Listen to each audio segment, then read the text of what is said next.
Hey guys, welcome back. My name is Joe Ellis. I'm a commercial wedding and portrait photographer in Dallas, Texas, and today we're talking about a new camera in my stable, the Fujifilm Xt4. Let's get into it.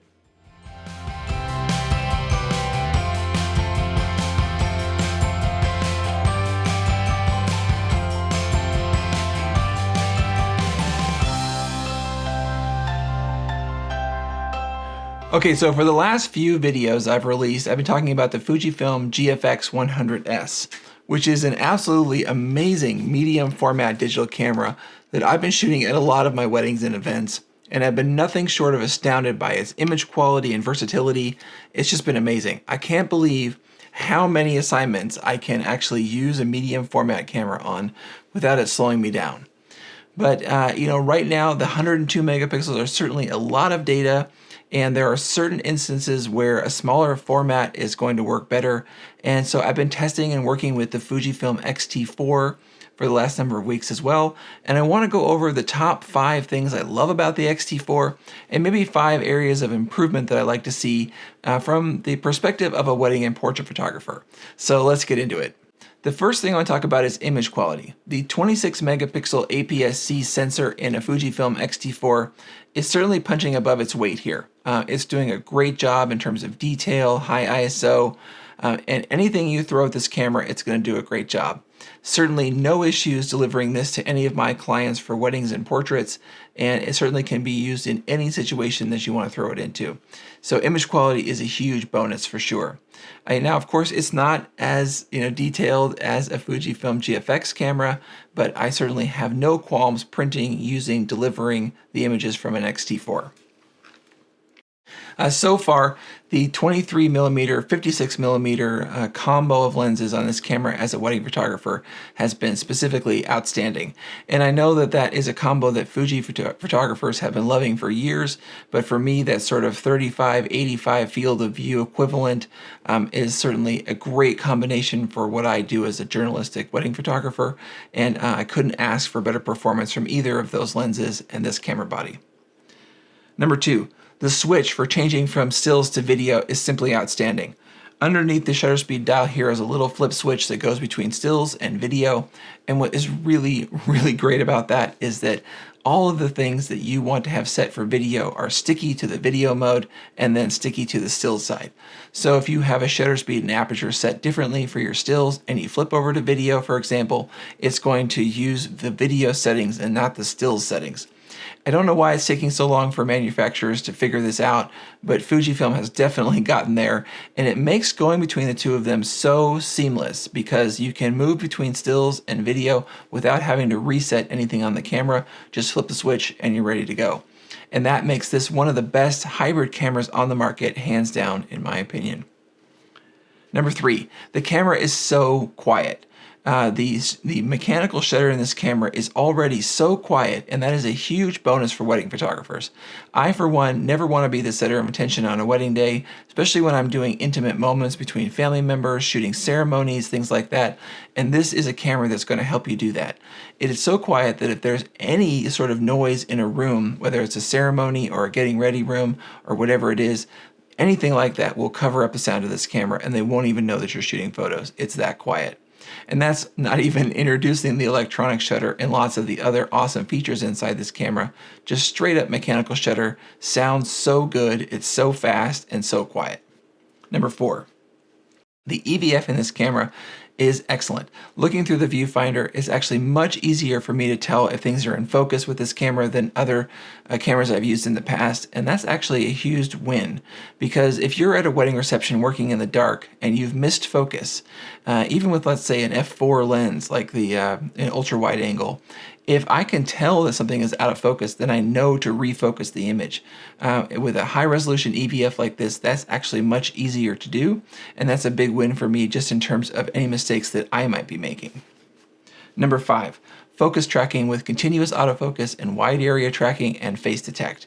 This has actually made my life so much easier out shooting portraits because I can spend more time worrying about the details that matter to me, like managing my backgrounds, managing expressions, managing, framing and all of that. Is so much easier when you can actually trust the camera to give you to hit the autofocus point, and that focus point moves around as you work. So if you are looking for reliable face detect, reliable continuous tracking with autofocus, this camera can absolutely deliver on that front. And from the around half a dozen portrait sessions and weddings that I've done, I'm certainly loving that feature in this camera. So that's sort of my top 5 things about the Fujifilm Xt4 that I absolutely love. The image quality, the switch from stills to video, the speed and quiet nature of the camera, the EVF, and the focus tracking. But I have a few bonuses for you because I couldn't quite narrow down this list to just 5 things. So if you permit me to read from a list just for a second, the battery life in this camera is really great. I went through a long wedding day with this, for example, and I think I only used 3 batteries in an Xt4, and that is certainly a workable situation. You can actually fit 3 batteries in the battery grip, 2 in the battery grip and 1 in the camera, and probably never change batteries for an entire wedding day. The look of the camera is great. I love the look of this camera. Has been since way back when I had an Nikon F3 that I really felt like a camera looked this good. So I don't know if that's a small win, but I like it anyway.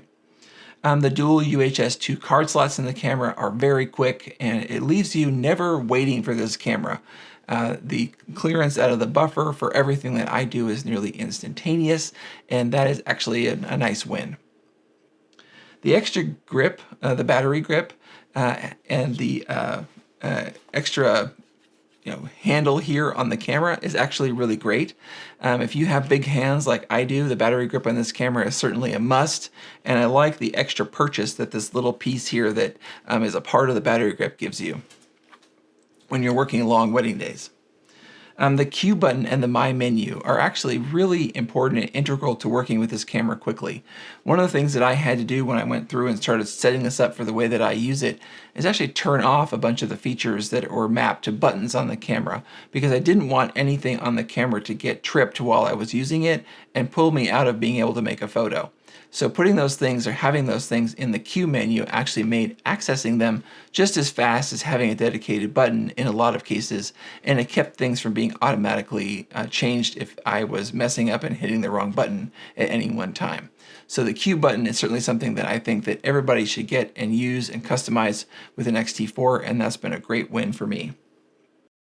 The camera is really easily reconfigured. So going through the menus and changing each of the buttons, I found that process to be very intuitive and easy to do. The tally light. So if you're shooting video and you want to make sure that your camera is rolling, of course you can look at the screen as you flip it out and look for the little red blinking light over here, but actually the lamp on the camera will actually flash for you, and the tally light is actually just a great thing, especially if you're in a dark environment or you want the person in front of the camera to know that it's rolling. I love that feature, and it's certainly something that's possible with many cameras, because I think everybody's got a little autofocus assist light on their camera, and they could use that as a tally lamp. In this case, Fuji definitely got that right. The dynamic range feature. This is something I've been playing with recently, the DR200 and DR400 features on the camera. And what this does is it actually increases the dynamic range in the highlight area of your image, even in a RAW file. So I think that's actually a big win for wedding photographers, because we're often shooting in low light environments where we're using those middle to higher ISOs, and we're dealing with high contrast scenes like wedding dresses and black tuxes. So the DR200 400, I may make a video about this in the future, but it's a feature that I think is tailor-made for wedding photography and something that I'm going to enjoy using.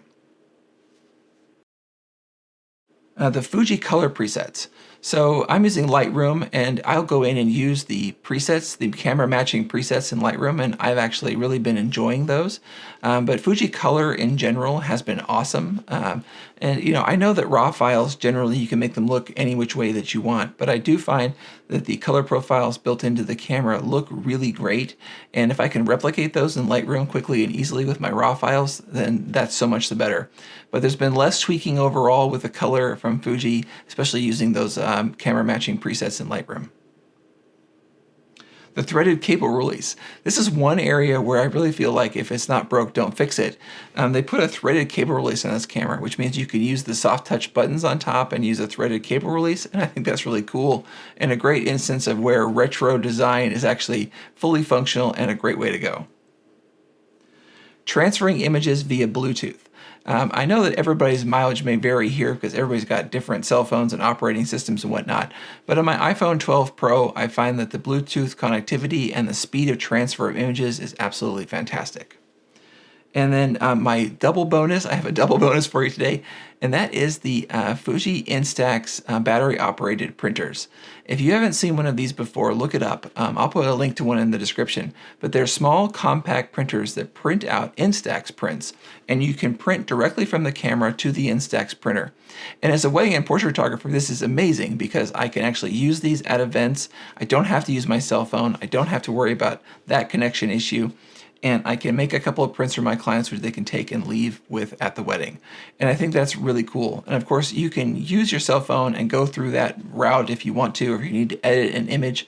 But if you can use an out-of-camera JPEG and leave them a little memento, and you can do that so fast and easy, then the better, you know what I'm saying? So Fuji Instax battery-operated printers, the one I have is the SP1, and I know they've had some more recent models come out, but all of them work fantastic, and I certainly think it's a huge win for the ecosystem of the Fuji X series. Okay, let's talk about the 5 areas of improvement or downsides or whatever you want to call it. The first one is that I've had 2 instances now at events where the camera has actually changed its drive mode while I'm shooting, while it's at my hip. It went from single advance to either HDR or continuous low, just hitting my belt or something. Let's a little switch over here. I think Fuji would do really well to make the lock on the top of the ISO dial also lock the drive mode. If it did that, then I think this would cease to be happening. I think that would be a little bit of a win just in terms of the camera's professional use. Okay, the SCM switch on front of the camera. This little switch down here that goes between single autofocus, continuous autofocus, and manual focus is nostalgic, because it harkens all the way back to the film days of cameras, but I don't think that it's very ergonomic or easy to use. I have to take my eye away from the viewfinder, look at the front of the camera, make the adjustment, and then go back to shooting. And you could trip it accidentally, and when your camera's here, you can't actually see which mode you're in just by feel or whatnot. So I think that it would be a win for them if they go ahead and remove that switch or make it programmable or a button or something so that we can more easily use it and reprogram it somewhere else on the camera. Because right now that switch is hardwired to do that feature, and so you can't change it to suit your needs. The AF on button, number 3. The AF on button in this camera is in a little bit of a weird spot here, kind of just above the lip of the top of the camera. I think they could do a little bit better job with the size, placement, and texture of that button. And that would make it a little easier to find when you're in the dark or working with the camera quickly. I'm a person that has a lot of muscle memory for the cameras that I use because I put a lot of hours behind them. And while I'm getting used to this and it's not generally a problem, I think it could be better ergonomically designed. But one thing that I think needs some immediate attention, or as soon as Fuji can get to it, I would love to see them improve, and that is that on the vertical grip, that button does not have the same placement, size, texture, or so on and so forth as the one on the camera. I feel like if you have a vertical grip, that the buttons should fall in exactly the same place in terms of when you're gripping the camera. And with the Fuji camera, with an Xt4, this grip is different than this grip. And when I got the camera to my eye, this button, this AF on button here on the back, is right next to the AE lock, and the 2 buttons feel identical to me. So it's really easy to mistake one for the other. And so depending on what you have your AE lock programmed to, that might be something that trips off something that you don't want to do at that particular time if you're working quickly. So my advice to Fuji would be to find a way to make those experiences as identical as possible.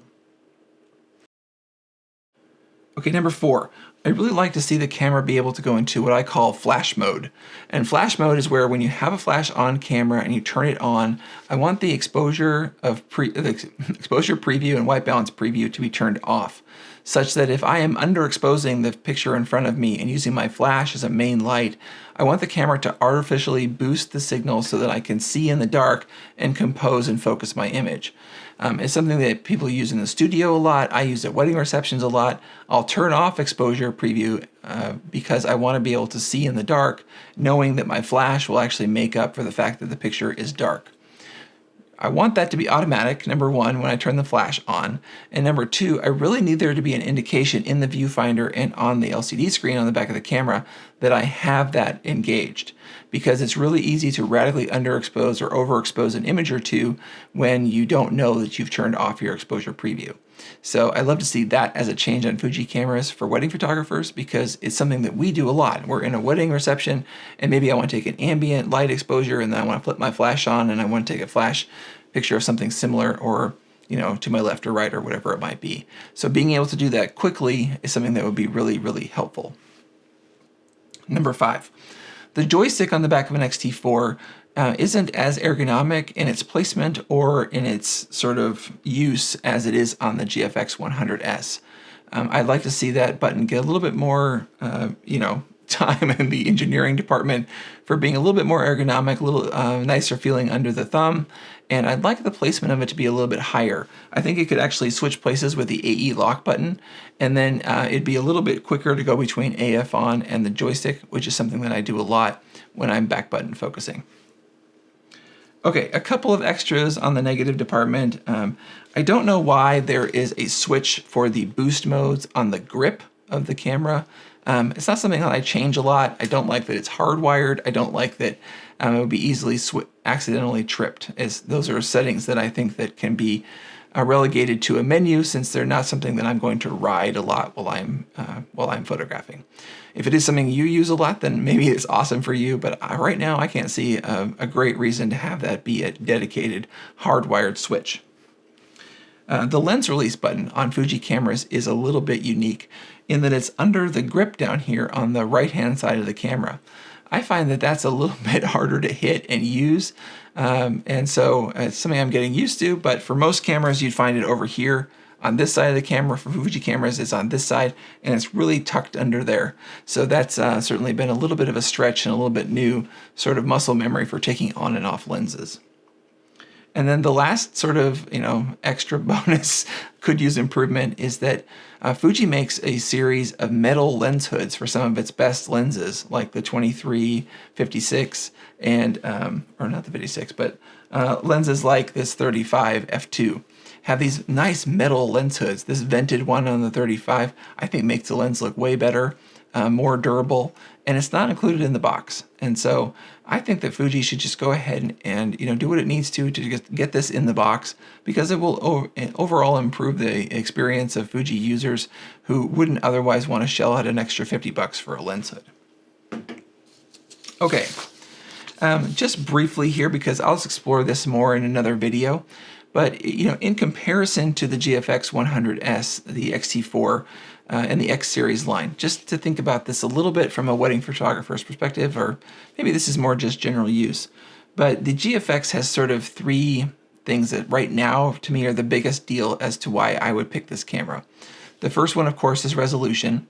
And in point of fact, this camera, like if I shoot a picture of someone with this 32 to 64 millimeter lens at 32 millimeters, and then I do a crop that approximates 55 or 56 millimeters in the Xt4, I have as much or more resolution on the GFX than I do on the Xt4. So I can literally have that whole zoom in one image with a 100S. Now that's, not talking about depth of field and apertures and things like that, because certainly there are some Fuji lenses that could do other things than GFX. But just in terms of resolution and image quality, you can actually do a lot of cropping on this camera with its resolution, whether you're making large prints and you're going to go that way, or you're maybe going to need to give several different crops of a single photo. The resolution of this camera is a huge bonus. Also, remember that apparent noise in an image will actually decrease as you make the image smaller. So if you start with a gigantic 102 megapixel image and then you downsize it to 8x10, the apparent noise in the image is going to be much less. So this is sort of there's no replacement for displacement sort of situation. The more megapixels you have, overall you win on both sides of the equation, whether you're making big prints or if you're downsizing your 102 megapixels to something smaller. And that's not to say that the 26 megapixels of the Xt4 aren't good, high quality images, because they absolutely are. But if you can get it in this camera, you have some wins on either side of that equation. And that goes again for high ISO, which is my number 2. If you can get an image here at 6400 or 12800, it's going to be better than it is in this camera. And again, that's the same sort of thing, but as a wedding photographer, that's really key to me. Shooting portraits at night, for example, whatever it is, if I can get it on the GFX, I have more flexibility in post and better overall image quality. And then number 3, this is a bit subjective, but after using both of these cameras for a while now, I prefer the ergonomics of the GFX 100S. And I know that Fuji makes the X-H1, or did make the X-H1, which is, I think, more similar to this camera, and that might be a better fit for me in the future if they were to bring that line back. But between the screen on top of the camera, the way that the buttons are laid out, the custom mode dial on the side, for example, there's a few things there that are a little bit quicker and nicer on the 100S, in my opinion, for my work, than on the Xt4. And that's outside of the fact that I do love the flip screen on this camera. If you're going to be shooting video, this is the only way to fly, in my opinion, and the Xt4 certainly has that as a huge advantage. Not to say I don't like the Xt4, and as I shoot more with it, I probably learn to appreciate it even more. But right now, in a little more traditional sense, I like the ergonomics of the 100S.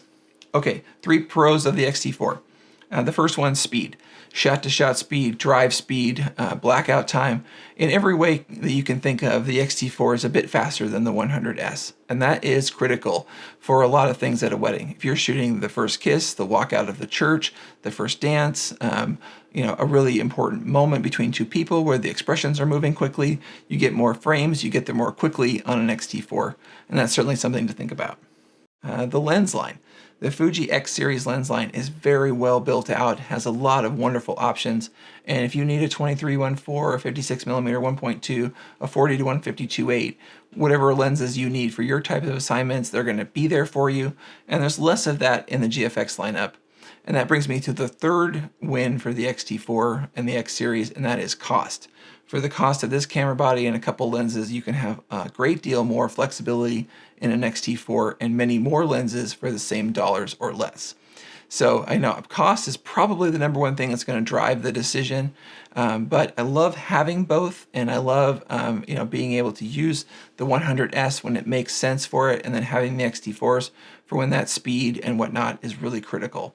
But those are the basic differences for me right now as a wedding and portrait photographer between the two cameras. So that's what I have today, guys. If you have thoughts or customizations to your Xt4 that you think I should know about, I would love to hear it. If you have questions for me in terms of wedding photography with the Xt4, I'd love to hear that too. So please subscribe, hit the notification bell, and I'll see you all in the next one.